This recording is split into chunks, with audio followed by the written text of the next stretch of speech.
Dr. Lloyd Kim directed our attention yesterday to the beginning of the gospel story. Carte Bales then directed our story to the end, or our attention to the end of the gospel story. And earlier today, Victor Naka also took us to the heart of Africa to show us how the gospel story is shaping that continent.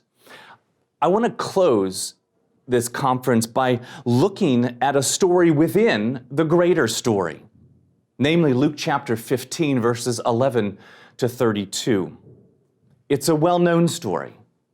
It's a culturally shocking story, and it's an unfinished story with a question for us.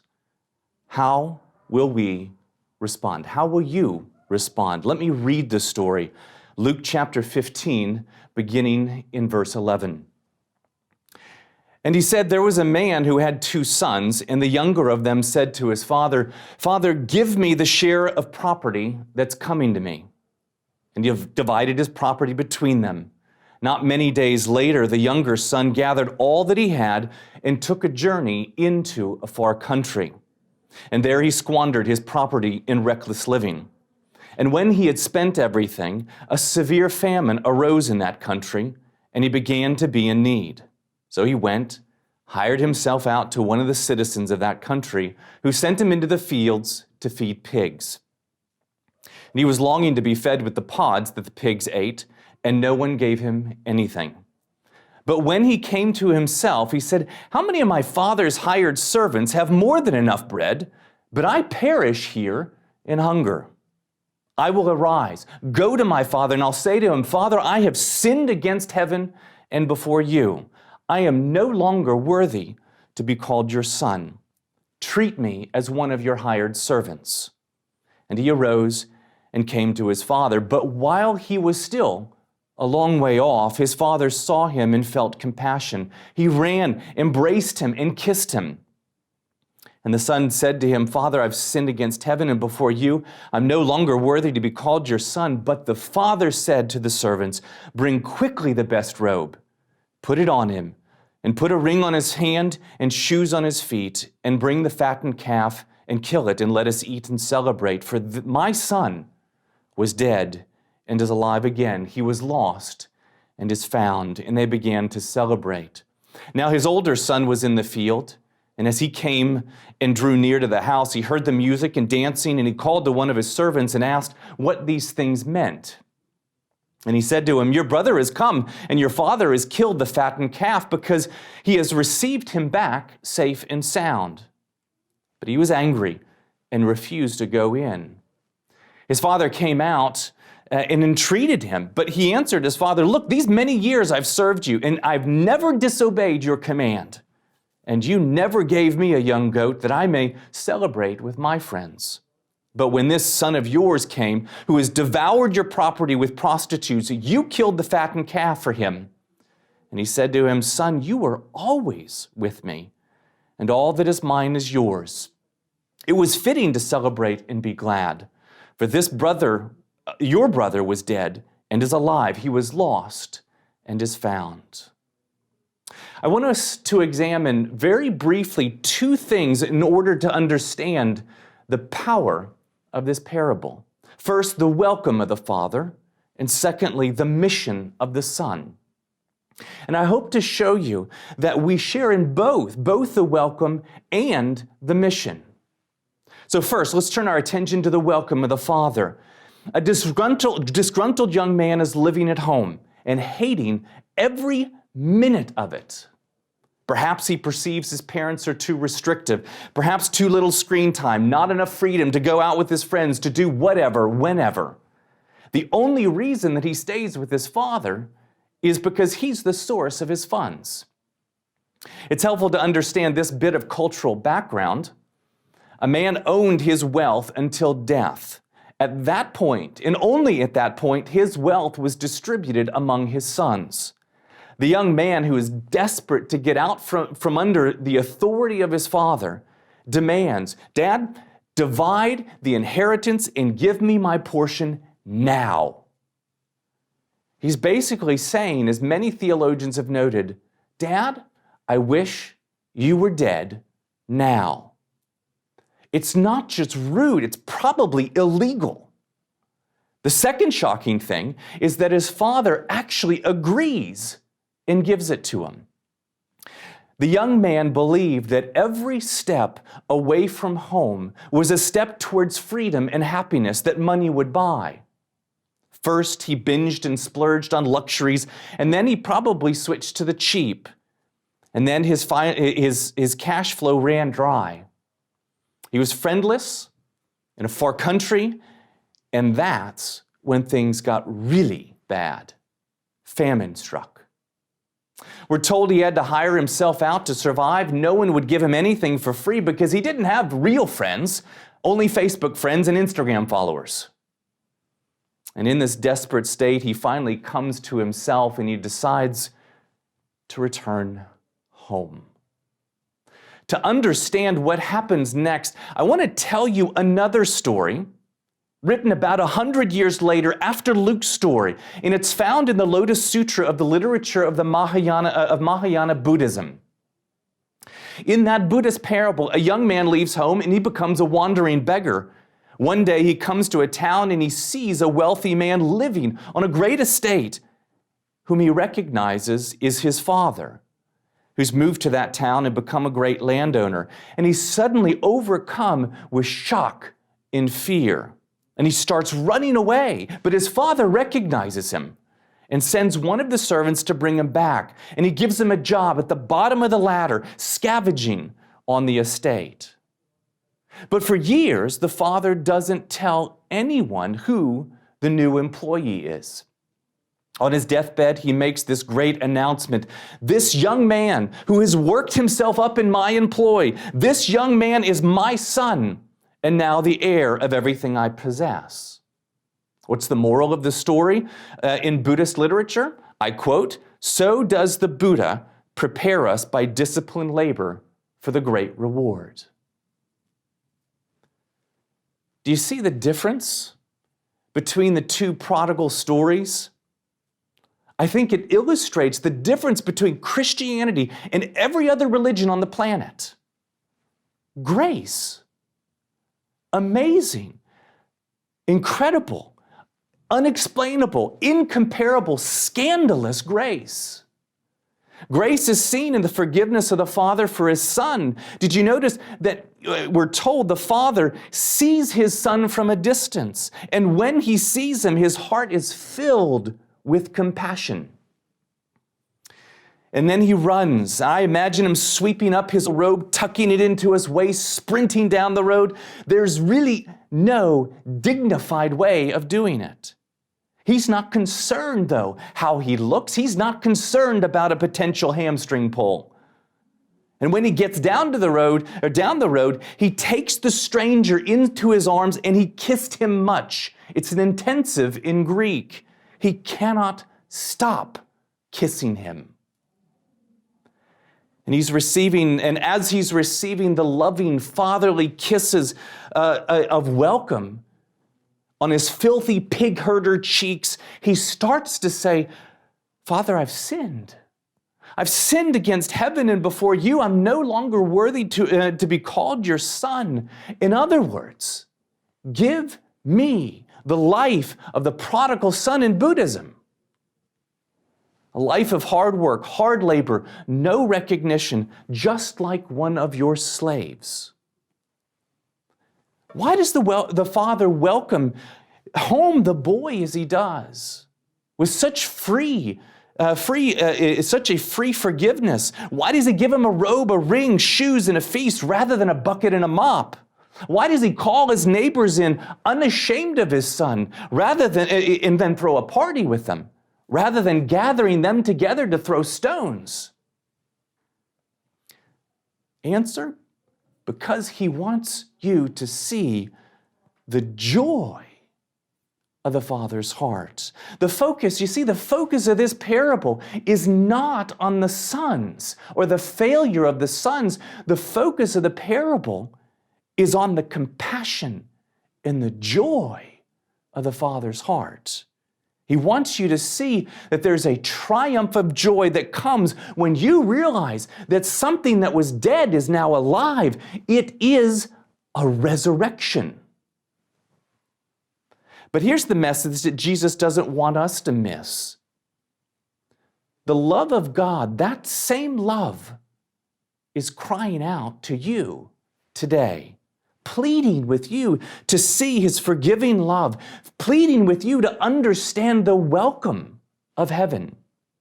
It springs from a love that was willing to die for you rather than spend eternity without you. And that brings us to the second point, the mission of the Son. And here we go from welcome to mission, from worship to witness, from embrace to evangelism. You see, we can't just understand God's love, that we can't just understand it, we have to respond. So we look at the other son, the older brother. Now he's coming in from the field where he's been working all day. The whole hilltop is rocking. The house is full of pulsating music, a techno beat, people dancing. And he asks the servant, "What is going on?" The servant answers, "Your brother has come home, and your father is having a big party because he's received him safe and sound." Now, naturally, the older brother is overjoyed. Naturally, he longs to see his younger brother again. Naturally, he's happy that the family's reunited, right? Wrong. He's furious. He won't set foot in the house. Every step for him towards the house is a step towards slavery to a foolish father. He's angry. You see, he loves himself, and he has a wonderful plan for his life. Here's the question he's asking. Why would a good-for-nothing scoundrel be welcomed back into the house with a feast instead of a shameful rebuke? You see, he despises the father's joy. And the result is he stands frozen in anger while others dance for joy. He rejects the father's grace. So he doesn't enter the house. He doesn't go to the feast. He wants his younger brother thrown out. In fact, he refuses to go back in until his brother is thrown out. The brother who's been dead for years is now back alive. That brother, he believes, is taking the riches of the father a second time. He's angry, so angry he has no love for his brother because his brother stands in the way of what he truly loves: the father's house, the father's servants, the father's riches, the father's status, the father's power. Because he doesn't love his brother, he resents his father for loving him so much. So one of the questions the text is asking us is, who's further away from the heart of the father? The older or the younger brother? The older brother in darkness or the younger brother in a pig pen? But I want us to notice this. The father doesn't just pursue the younger son.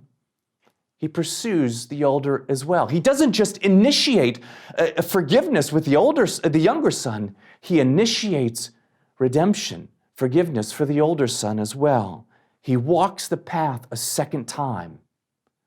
He comes to plead with the older brother and invite him to the feast. It's a beautiful picture of the grace of God that extends to all people, religious or none. How does the heart of the Father, the welcome of the Father, drive us to missions, invite us to missions? I think you can see it in the pronouns in the text. Look at the text again.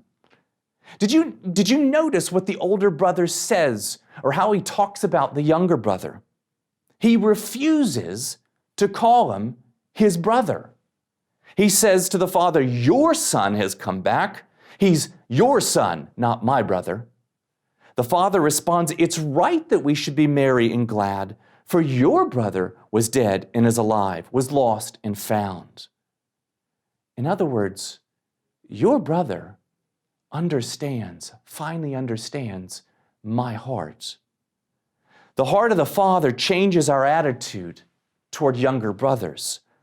If you approach God and call him my Father, then you must say to those who are far off, my brother, my sister. The true knowledge of the loving heart of the Father commands us, compels us to love the younger brothers. Do you see how the welcome of the Father drives us to missions? The words of the Father bring the story to an abrupt end, leaving us with a number of unanswered questions. For example, is the life of the younger brother transformed forever? Does the older brother ever go in? You see, it's clear that Jesus is rebuking the older brothers of his day, namely the Pharisees. They should have been the ones searching, waiting, looking, welcoming, kissing, feasting when lost ones are found. But it also leaves us with a question today. Will you go out? Has the compassion of the Father so captured your heart that the love of the Father compels you to missions, to evangelize the far off?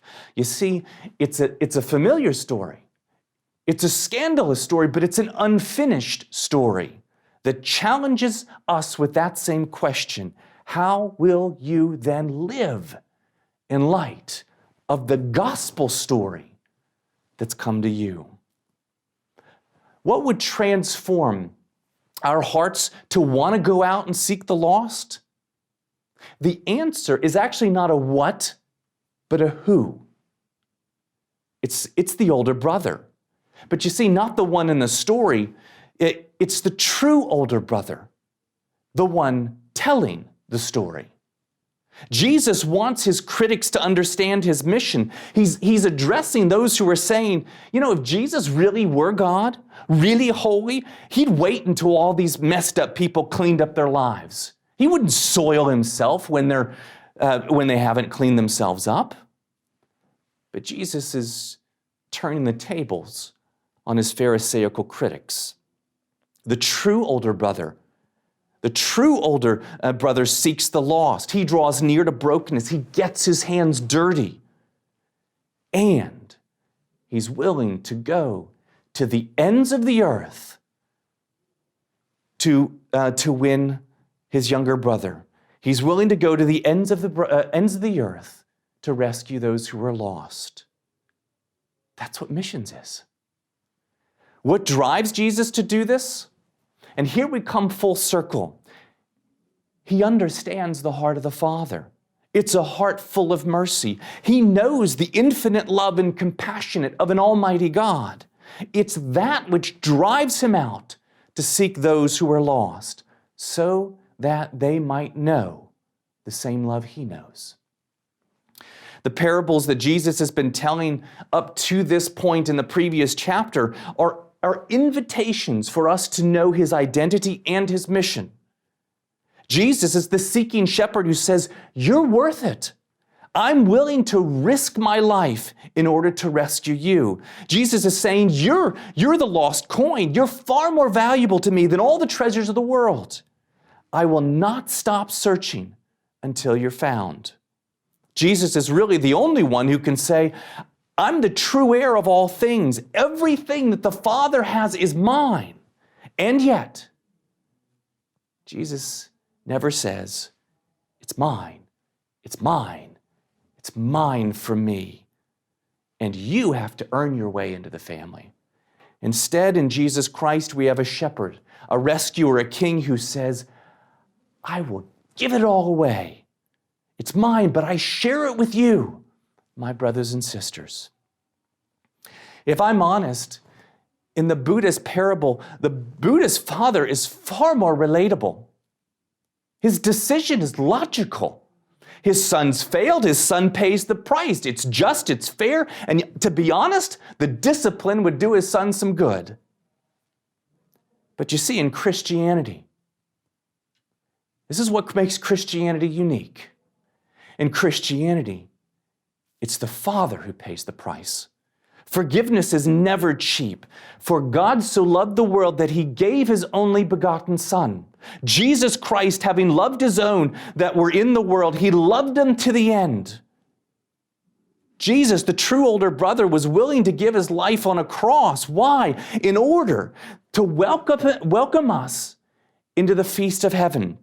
And heaven's feast is not prepared by killing a fattened calf. It's prepared by the broken body and blood of Jesus Christ. There had to be full atonement for sin. And God never diminishes his holiness. He never turns away from his righteousness. He's the just and the justifier.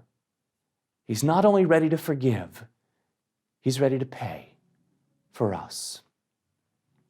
The story is powerful and transforming because it's true. Jesus has come. Jesus has died for sinners. There is no more payment needed for us. It is finished. The story is an unfinished story because it ends with this invitation. Will you join in the Father's grace, in the joy of the Father's grace? Will you go into the feast? Will you rejoice over lost things being found, dead things coming to life? And will you go out and welcome the strangers home? Missions is simply the joyous declaration of the Father's welcome to every corner of the globe. It's the welcome of the world that shapes mission to the world. Will you go out? I want to close with a prayer from Isaac Watts that brings a number of these thoughts together, and I invite you to pray it with me to end. May it be our prayer. Pity the nations, O our God, constrain the earth to come. Send your victorious word abroad and bring the strangers home. We long, O Lord, to see your churches full, that all the chosen race may with one voice and heart and soul sing your redeeming grace. Amen.